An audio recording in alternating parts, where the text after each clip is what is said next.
हर किस्म के रूहानी जिस्मानी मसाइल और वज़ाइफ के लिए पीर इकबाल कुरैशी चैनल को सब्सक्राइब करें। नहमदुहु व नुसल्ली व नुसल्लिमु अला रसूलिहिल करीम, अम्मा बादु फ़अऊज़ु बिल्लाहि मिनश शैतानिर रजीम, बिस्मिल्लाहिर रहमानिर रहीम। मुहर्रमुल हराम के जुमा का एक बहुत ही ख़ास अमल आपको दे रहा हूँ। अगर आपने ये मुजर्रब अमल किया, आपको अल्लाह दो बड़ी नेमतें अता फरमाएगा। एक, कभी भी किसी का मोहताज नहीं होने देगा, रिज़्क़ की फरावानी देगा, और दूसरा, आपको अल्लाह ताला हर मसाइब से, आफत से और हर मुसीबत से निकाल देगा। जब भी आप इस अमल को पढ़ेंगे, अल्लाह आपको मुसीबतों से निकाल देगा, अल्लाह आप पे रिज़्क़ की फरावानी फरमाएगा और हमारे नबी सल्लल्लाहु अलैहि वसल्लम की शफाअत भी आपको नसीब होगी। मुहर्रम खुद शान वाला है, मुहर्रम के जुम्मे भी शान वाले हैं। और याद रखें, क़यामत आएगी, मुहर्रम का महीना होगा और जुमा का दिन होगा। पता ये चला कि मुहर्रम के महीनों में जब भी क़यामत आएगी, माह मुहर्रम होगा, जब भी क़यामत आएगी, जुमा का दिन होगा, तो आप मुहर्रम के जुम्मे को कभी ज़ाया ना करें। ये मैं अमल आपको जो दे रहा हूँ, ये मुहर्रम के किसी भी जुम्मे में आप पढ़ सकते हैं, और हर जुम्मे में पढ़ेंगे तो नूरुन अला नूर आप पे ये इतनी नेमतें बारिश की तरह बरसेंगी। रिज़्क़ भी, सेहत भी, आफियत भी, तंदुरुस्ती भी, और अल्लाह मखलूक के दिल में अकीदत मोहब्बत पैदा करेगा, मर्जे खलाइक आपको बना देगा और लोग आपकी तरफ राग़िब होंगे। तो ये आपको आका अलैहिस्सलाम की शफाअत का जरिया भी बनेगी और आपका जुमा नूरुन अला नूर हो जाएगा। लेकिन ये अमल आप कोशिश करें, जुमा की नमाज से पहले पहले पढ़ लें, मर्द भी औरतें भी, या शबे जुमा में पढ़ें या जुमा की नमाज से पहले पहले अदा कर लें। अगर रह जाए तो फिर मगरिब से पहले जुमे की अजान, मगरिब जो दिन के बाद होती है यानी असर के बाद ही पढ़ लें, लेकिन ज़्यादा अफजल जुमे से पहले है। अब आपने पढ़ना क्या है?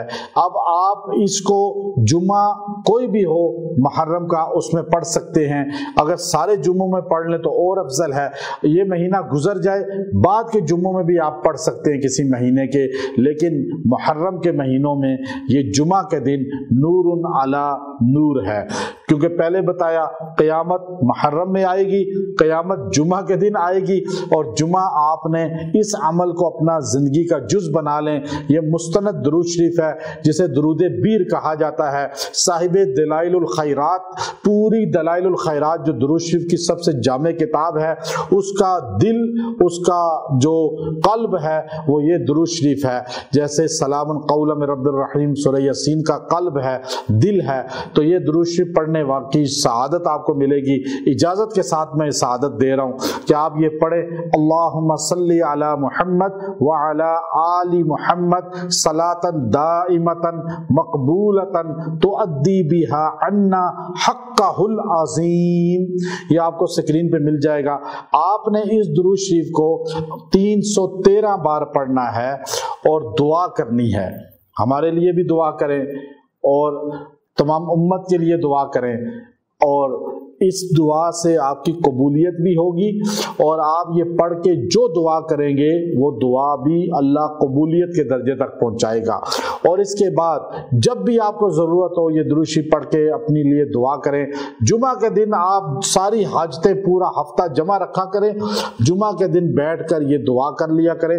हमारी मस्जिद शेबी में बड़ी तादाद में लोग सिर्फ जुमा के लिए नमाज में शरीक होते हैं कि बाद में जो दुआ कराई जाती है अल्हम्दुलिल्लाह उसमें उनकी दुआएं कबूल हो जाती हैं, मुरादें पूरी हो जाती हैं। मैं चूँकि ज़ाती तौर पे 20 साल से ज़ायद, 20 नहीं 28 साल से ज़ायद अरसा हो चुका है, 28 साल से ज़ायद, और एक दिन भी नहीं छोड़ा कि दुरूद शरीफ ना पढ़ा हो और बड़ी तादाद में ना पढ़ा हो। 28 साल से ज़ायद अरसा हो चुका है। तो जुमा के दिन मैं पढ़कर जुम्मे का बयान शुरू करता ہوں، تو جس کی وجہ سے بعد میں دعائیں مستجاب ہوتی ہیں۔ اور ہر نماز میں شریک لوگ اکثر مجھے لوگوں نے کہا دور سے آتے ہیں صرف جمعہ پڑھنے کے لیے کہ آپ جو بعد میں دعا کراتے ہیں، بیان الگ آپ کا سنتے ہیں شوق سے، لیکن جو دعا کراتے ہیں، جو دل میں حاجت لے کر آتے ہیں وہ اللہ پوری کر دیتا ہے۔ کیوں؟ برکت درود شریف کی ہوتی ہے۔ درود شریف پڑھ کے خطیب بعد میں یہ درود شریف پڑھ کے بعد میں منبر پہ بیٹھیں اور پھر بیان کریں، پھر دعا کرائیں، آپ کے نمازیوں کی دعائیں بھی قبول ہوں گی اور آپ کا بیان بھی پرتاثیر ہوگا۔ تو یہ آپ لوگ جمعہ سے پہلے پڑھ لیں، اور ہمارے ہاں اگر آپ تشریف لائیں اور اس میں شریک ہوں گے تو آپ کی ویسے بھی اللہ رب العزت ایک اجتماعی قبولیت کی درجے میں پہنچا دیتا ہے دعاؤں کو۔ تو اللہ اس کی برکتیں ہم سب کو عطا فرمائے۔ وآخر دعوانا ان الحمد للہ رب العالمین۔